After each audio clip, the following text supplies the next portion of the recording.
Olá, terceiro ano, tudo bem com vocês? Vamos dar continuidade à nossa apostila de ciências aí? Então, vamos para a página 5 aí, ó. Então, vamos estudar um pouquinho agora sobre os ossos e suas funções. Então, vamos lá. Acompanhe a leitura com a tia Paula. O conjunto de ossos, também chamado de esqueleto, tem a função de sustentar o nosso corpo e para isso conta com aproximadamente 206 ossos, de várias formas e tamanho, hein? Ó. Então, nosso corpo tem aproximadamente o quê? 206 ossos, nossa.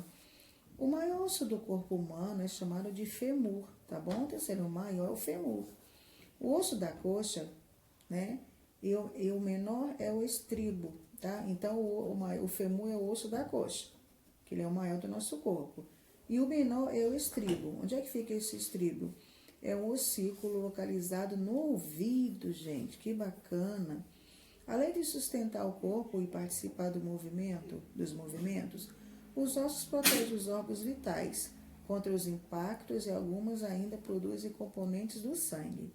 O esqueleto pode ser dividido em esqueleto axial, né, e esqueleto apendicular. A palavra axial, terceiro ano, significa eixo ou linha principal. Então, presta atenção aí, ó. Olha, observe aí o esqueleto humano, ó. Nós temos aí o esqueleto apendicular e o esqueleto axial. Assim, o esqueleto axial é formado pelos ossos do crânio, da coluna vertebral e da caixa torácica, tá? Já o esqueleto apendicular é formado pelos membros superiores e os membros inferiores, os braços e as pernas, tá? Os membros superiores e inferiores são conectados à coluna vertebral. Então, preste muita atenção aí, porque a gente está estudando agora o corpo humano. Lembrando que o nosso corpo tem aproximadamente 206 ossos, são de vários tamanhos, e o maior osso do corpo humano é o fêmur, que fica no osso da coxa, e o menor é o estribo, que fica localizado dentro do ouvido, tá? Então, presta atenção que os ossos são muito importantes para a nossa vida, para o nosso corpo, tá bom? E sabemos também que o esqueleto pode ser dividido em esqueleto, que é o esqueleto axial, que significa eixo, ou a linha principal, tá bom? Observe bem aí para não ter dúvida alguma.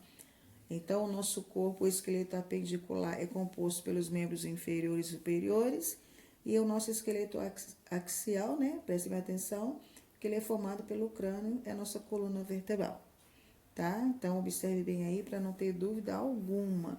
São coisas que tem que memorizar, tudo bem? Então, vamos para a página 6. Continuando a leitura aí. Os ossos do crânio sustentam e protegem a estrutura da cabeça. Esses ossos são unidos entre si como peças de um quebra-cabeça que se encaixam firmemente, formando assim uma caixa que abriga o cérebro. No recém-nascido, a caixa craniana possui espaço entre algumas de seus ossos, que são preenchidos por um tecido mole. Essa região é chamada de moleira. Ao completar aproximadamente 1 ano e 6 meses, os ossos do crânio se solidificam e encostam uns ao outro. Dessa forma, tanto a moleira como o espaço formado por cartilagem, né, desaparecem. Na região da face, encontram-se os ossos que circundam os olhos, e na região da cavidade bucal estão os ossos que sustentam os dentes. A caixa torácica, é constituída por um osso central chamado de esterno e por 12 pares de costela, tá? As costelas unem-se à coluna vertebral atrás do corpo e ao externo pela frente do corpo, com exceção dos últimos 2 pares que terminam livremente na região da frente do corpo. Ela abriga os pulmões e o coração e participa ativamente dos processos de inspiração e expiração. Tudo bem? Observem aí o osso do crânio, que protege o nosso cérebro, e observem aí o osso do tórax, né, que protege os pulmões e o coração. Olha só, presta atenção aí, como que o osso é importante na nossa vida e no nosso corpo. Já a coluna vertebral é formada por 33 ossos, viu, terceiro ano? Chamada de vértebras. Cada vértebra, né, possui um pequeno orifício, né, através do qual que é através do qual, né, passa a medula espinhal. Assim, a coluna vertebral protege a medula espinhal. Então, recapitulando aqui. A coluna vertebral possui 36 ossos, chamados de vértebras. Cada vértebra possui um pequeno orifício, né? Através do qual passa a medula espinhal. Assim, a coluna espinhal vertebral protege a medula espinhal. Observe aí, ó, o orifício da vértebra por onde passa a medula espinhal, esse pequeno buraquinho aí, né, que é visto assim olhando de cima, e nós temos a vista lateral, tá? São os pequenos buraquinhos. Que orifício, terceiro ano, são pequenos buraquinhos bem minúsculos, tá? Então é isso aí, terceiro ano. Vamos começar a memorizar as coisas importantes do nosso esqueleto humano, tá? A caixa torácica, tá? E o osso do nosso crânio, tudo bem? Então, vamos continuar lendo aí a página 7 de ciências, ó.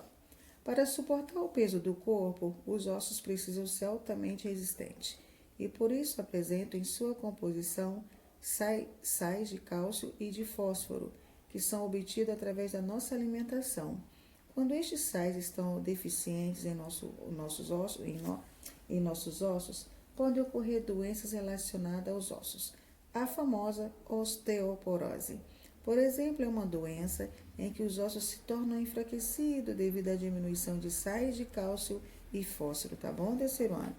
Através de um exame chamado de raio-x ou radiografia, os médicos e outros profissionais da saúde, né, podem verificar o posicionamento dos ossos e se estes estão desenvolvendo corretamente.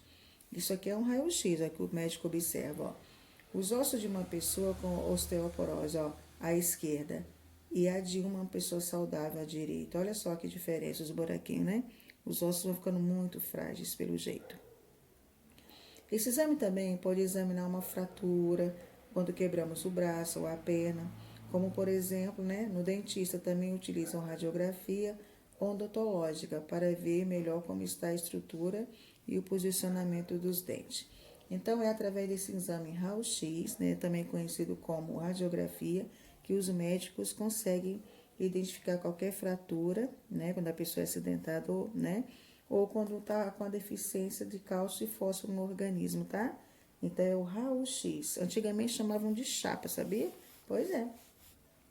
Aí vem o mão na massa. Esse mão na massa vocês podem fazer em casa, ó. Como os ossos podem ser vistos se estão cobertos por músculos e pele? Pois é. Leve para a sala de aula, mas aí não tem como, vocês vão fazer em casa, né? Você pode tirar foto para mim, quem tiver um raio-x. Aí você ou alguém de sua família tem que ter tirado já. E aí na sala, no caso em casa, vocês vão compartilhar com os coleguinhas mostrando para mim, pode ser? Qual parte do corpo é apresentada nessa imagem? Mas é a imagem que você tem em casa, vou mostrar para a tia Paula. Você sabe o nome do osso dessa imagem aí? Se alguém já... Eu já tirei de sinusite, né? Se alguém de vocês já quebrou um bracinho, a perna, sei lá, o pé, não sei, ou alguém da família. Tenta mostrar para a tia Paula para ver.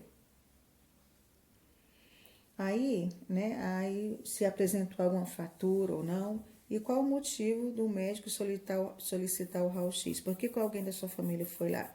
Aí vocês podem falar para mim, ou também pode, no dia do Zoom, a gente pode conversar. Muitas vezes a nossa aula do Zoom não dá aula de ciências, né? Mas vocês podem pegar para mim e escrever, ou sei lá, falar para mim. O que vocês acham? Também pode mostrar para mim que a gente pode comentar na próxima aula, tá? Aí fica a critério do terceiro ano. Mas pensando bem, eu acho bom vocês pegarem mesmo, para não cada um fazer uma coisa diferente. Quem tiver uma fotografia com raio-x, quem tiver, né, esse raio-x em casa, tira uma foto e manda para mim, segurando ela. Aí depois vocês podem, né, falar para mim, quando a tia Paula for perguntar para vocês, qual a parte do corpo que foi tirada desse raio-x, tá bom? Então, vamos lá para a próxima página, né? Presta atenção no que a tia está explicando, tá bom, meus amores? Aqui é na página 8. Vamos saber mais um pouquinho. Como saber se um esqueleto é de homem ou de mulher? Então, vamos ver agora. Além do tamanho dos ossos, maiores e mais robustos, no homem, né? As principais diferenças podem ser notadas no crânio e na pelve, que é a bacia.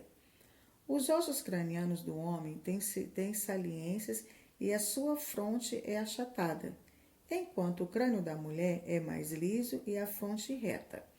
Diz o anatomista Edson Liberti, né, da Universidade de São Paulo, a USP, essas diferenças aparecem após a puberdade e são disparadas por hormônios. A pelve feminina tem um formato mais circular que a do homem e uma cavidade pélvica maior que facilita a passagem do bebê no parto. Então, aí tem a diferença entre o corpo do homem e da mulher aí pelo esqueleto, tá? Então, as diferenças entre o esqueleto masculino e o feminino. A mulher tem o osso frontal bem menor na cabeça, olha lá. Os ossos temporal bem menor também e a mandíbula bem menor. Centro da gravidade. No caso aqui, no caso do homem, ó. O ilho mais alargado, a mulher, né? O ilho mais alargado que o homem. A pelve inclinada para frente.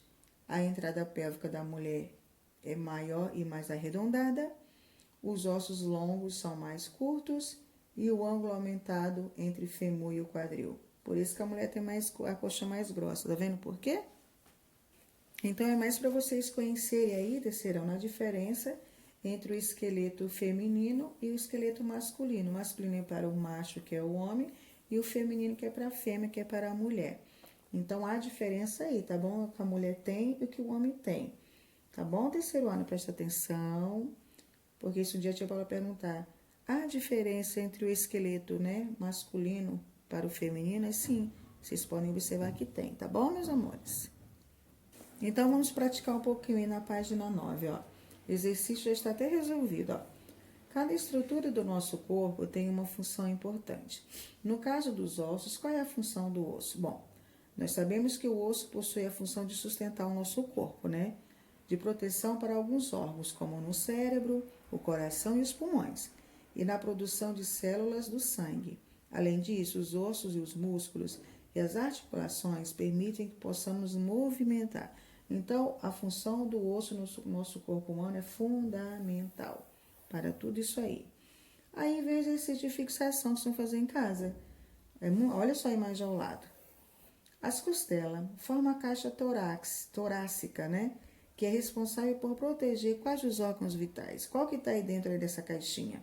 O pulmão e o estômago, o fígado e o coração e o pulmão, ou o intestino e o estômago?